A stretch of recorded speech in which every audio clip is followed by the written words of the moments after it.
டிரான்ஸ்பார்மர்கள் கொள்முதலில் அரசுக்கு 397 கோடி ரூபாய் இழப்பு ஏற்படுத்தியது தொடர்பான புகார்கள் மீது சிபிஐ விசாரணை நடத்த சென்னை உயர்நீதிமன்றம் உத்தரவிட்டுள்ளது. கடந்த 2021 முதல் 23ஆம் ஆண்டு வரையிலான காலகட்டத்தில் செந்தில் பாலாஜி மின்துறை அமைச்சராக பதவி வகித்த காலத்தில் 45,000 டிரான்ஸ்பார்மர்கள் கொள்முதல் செய்ததில் 397 கோடி ரூபாய் முறைகேடு நடந்துள்ளதாக கூறி சிறப்பு புலனாய்வு குழு விசாரணைக்கு உத்தரவிடக் கோரி அறப்போர் இயக்கத்தின் சார்பிலும் சிபிஐ விசாரணைக்கு உத்தரவிடக் கோரி அதிமுக வழக்கறிஞர் அணி நிர்வாகிகள் சரவணன் மற்றும் ராஜ்குமார் ஆகியோர் சார்பிலும் உயர்நீதிமன்றத்தில் வழக்குகள் தாக்கல் செய்யப்பட்டன. இந்த வழக்குகளை விசாரித்த தலைமை நீதிபதி SA தர்மாதிகாரி நீதிபதி G அருள்முருகன் அமர்வு டிரான்ஸ்பார்மர்கள் கொள்முதல் முறைகேடு புகார்கள் மீது சிபிஐ விசாரணைக்கு மாற்றி உத்தரவிட்டுள்ளது. இந்த விவகாரம் தொடர்பாக புதிதாக விசாரணையை நடத்த சிபிஐக்கு உத்தரவிட்ட நீதிபதிகள் வழக்கு தொடர்பான ஆவணங்களை 2 வாரங்களில் சிபிஐ வசம் ஒப்படைக்க வேண்டும் என லஞ்ச ஒழிப்புத்துறைக்கு உத்தரவிட்டனர்.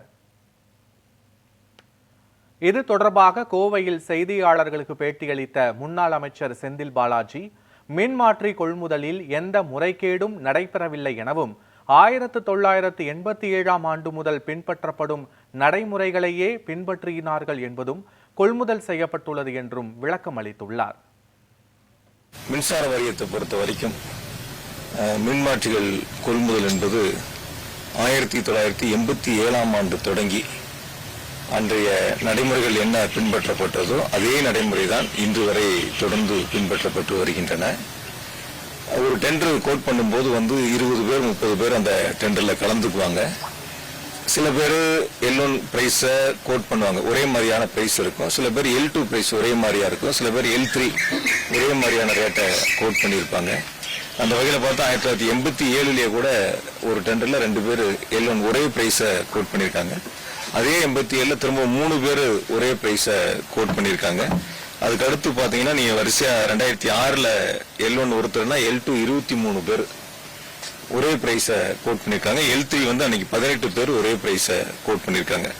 2011-12 எடுத்தீங்கன்னா 29 நபர்கள் டெண்டர்ல கலந்துகிட்டதுல L3ல பாத்தீங்கன்னா 17 பேர் ஒரே பிரைஸை கோட் பண்ணியிருக்காங்க.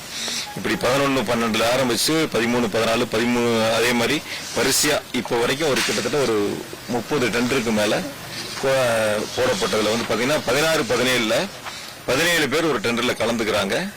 அதுல 4 பேர் ஒரே பிரைஸை கோட் பண்றாங்க, 11 பேர் L2 ஒரே பிரைஸ் கோட் பண்றாங்க.